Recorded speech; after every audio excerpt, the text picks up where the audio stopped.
Hi there, my name is James Sharp, old friend of Tim's from way back. We were born, if my memory serves me correctly, on the same hospital ward, went to the same school and then the same church for a few years back in the 90s. Got some stories to tell you about Tim's early days as trying to be an adult, as we all were. We weren't close at school particularly until our final term, when a bunch of us musicians decided to form a band, and like most musicians wanted to do a gig but had no clue how to make that happen.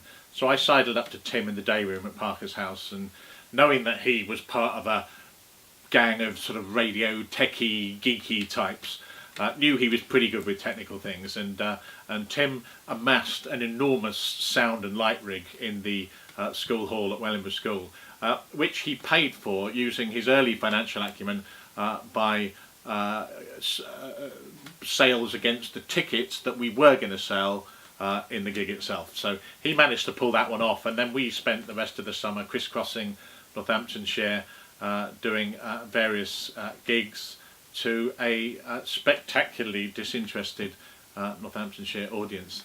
But we kind of finally had a gang to be part of, even though we did need our mum's cars to drive around in.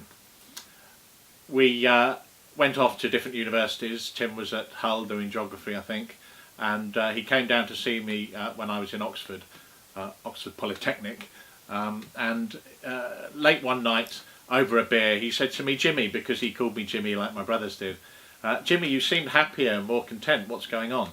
And I was a bit stuck for words, and I kind of said, well, bit tricky this one, I've just become a Christian and I'm trying to sort my life out a bit. Tim, with his usual sort of forensic detailed questioning, drilled into this a little bit, and then at breakfast the next morning came down with that Morris Smith grin from ear to ear, and said, "Well, Jimmy, I've decided to be a Christian as well. It looks like we're in this together." Tim, of course, had this kind of what you might call a conversion experience at that point, but Tim had always been finding faith his whole life long, because he had an inquisitive mind and an open heart. He was on a lifelong faith journey, and that bore much fruit because Tim knew how to take the opportunities and upbringing and education that he had early in life and use that for the benefit of those who are on the edges, who are marginalised, and I admire him hugely for that. A couple of years later we decided to go interrailing around what is still known as Europe. We still use that word here in this country, just in case there was any misunderstanding about that. As usual, like the musicians, we were a disorganised rabble, and we didn't know quite how to pull this one off. Tim, bless him, went and bought a train timetable the size of this commentary on the major Old Testament prophets.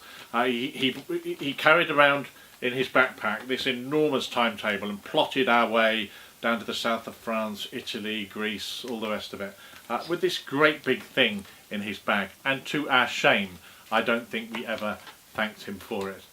So for the record, Tim, thank you for doing that, mate. I'm really glad we've got the internet and smartphones now, so no one has to do anything quite so stupid again. But thank you. You see, Tim's gifts often led him being taken for granted, because Tim was someone who knew how to love and he knew how to serve. So I'm sorry for taking you for granted. It's kind of what friends do to one another, I guess, but it seems a little more poignant now. A year or two later, Tim lost his mum, his dear mum Beryl, to cancer. This hit him very hard, and he carried a subsequent fear and anxiety that he too would die of cancer at a similar age, and sometimes life is cruel. Tim knew the paradox in life. He knew that he carried anxiety and joy almost simultaneously around in him, and life in God and with God is often like that, that when we're weak we're strong, when we are lost we are found, when we feel shame we are loved. Tim knew the paradox of all of that, and yet turned his life inside out to help others.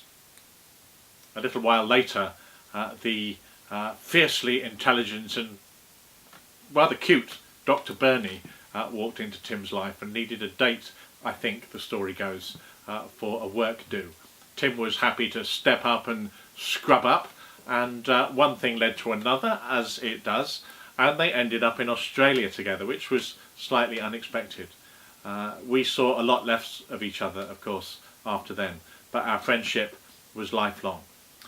We started our life in hospital together, we continued our life at school and then in church together, and we were reunited in November after Tim had become ill, when I finally managed to haul my arse out to Australia and to be with Tim and the family for a couple of weeks. In between his moaning about my clattering in the kitchen preparing meals and moaning about getting the boys in too late from youth club, we did manage some wonderful conversations. And I know for sure that Daniel, Isaac and Bernie, he loved you with every fibre of his being. He didn't always know how to express it, and sometimes we don't, but never doubt how much he loved you. On the last day of my trip there, mine and Tim's last ever day together, as it turns out, we had half an hour in his studio in Hunchi, and we returned to where our friendship had become cemented, behind a mixing desk with 80s music playing in the background, as you can see from the photo. So goodbye, old friend. I miss those old days. I miss you. I miss your silly spreadsheets. I miss your enormous timetables. I miss your company. I miss your smile and that daft giggle of yours. Life is less full. Life is less interesting without you in it. But one day I'll see you again.